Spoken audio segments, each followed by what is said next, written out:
In our study of cities of the Bible. Today, two more familiar cities from Paul's letters that we have recorded in the New Testament. The first city is the city of Colossae. Colossae was a city in the Roman province of Asia, about 100 miles east of Ephesus.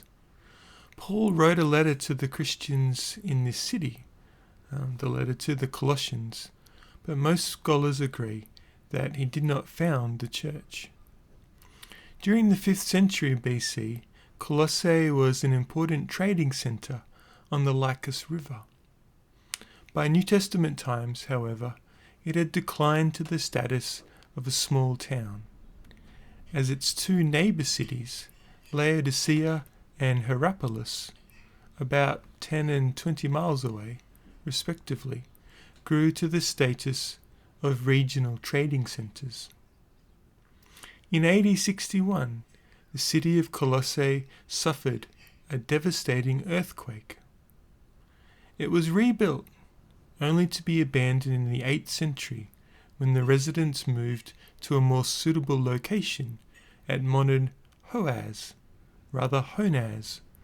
about 3 miles south.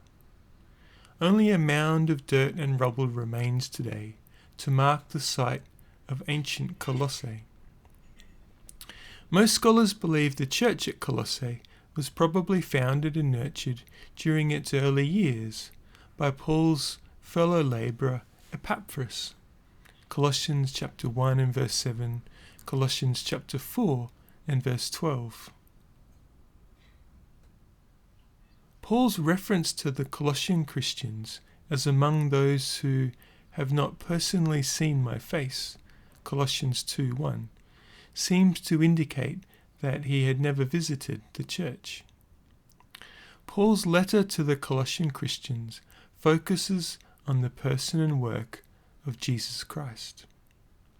It contains a majestic hymn to Christ, emphasizing his role in creation and redemption, Colossians chapter 1 verses 9 through to 23. Paul also warned the Colossians about false teachers who were apparently trying to add useless rules and regulations to the simple faith in Christ required by the gospel. Colossians 2:11 to 23. In this brief letter, Paul also mentioned 10 of his friends, some of whom had connections with the city of Colossae. This indicates that Paul had numerous co-workers who helped him preach and nurture churches. The second city is the city of Thessalonica. Thessalonica was founded in 315 BC by the Macedonian king Cassander. He named the city after his wife Thessalonica, sister of the Greek military conqueror Alexander the Great. The Apostle Paul worked for several months in Thessalonica and later addressed 2 letters, 1st and 2nd Thessalonians, to the church in this city. Paul visited Thessalonica in the early 50s during his second missionary journey through the Roman province of Macedonia, Acts chapter 17 and verses 1 to 9. The church that he worked with here consisted of former members of the Jewish synagogue, as well as non-Jews from pagan backgrounds. The tender words with which Paul addressed the Thessalonians make it clear that he developed strong affection for the Thessalonian church. 1 Thessalonians chapter 2 and verses 1 to 12. Thessalonica's natural harbour made it a vital trading centre, which brought in people from many places. This may have been why it was selected as the site for a church. At the time of his visit, Thessalonica was the most populous city in the entire Roman province of Macedonia. Roman influence on Thessalonica is evident in the city's physical structure.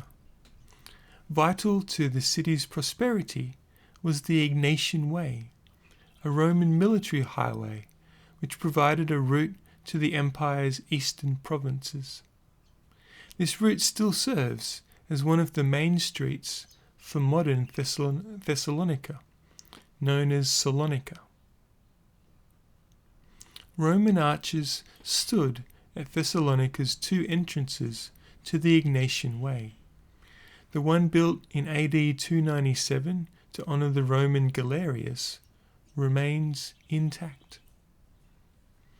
Thessalonica's importance is also demonstrated by the Great Wall that surrounded the city, portions of which are still standing. The modern wall was built after Paul's time, but it was constructed on the foundations of the old city wall from the New Testament era. Thanks very much.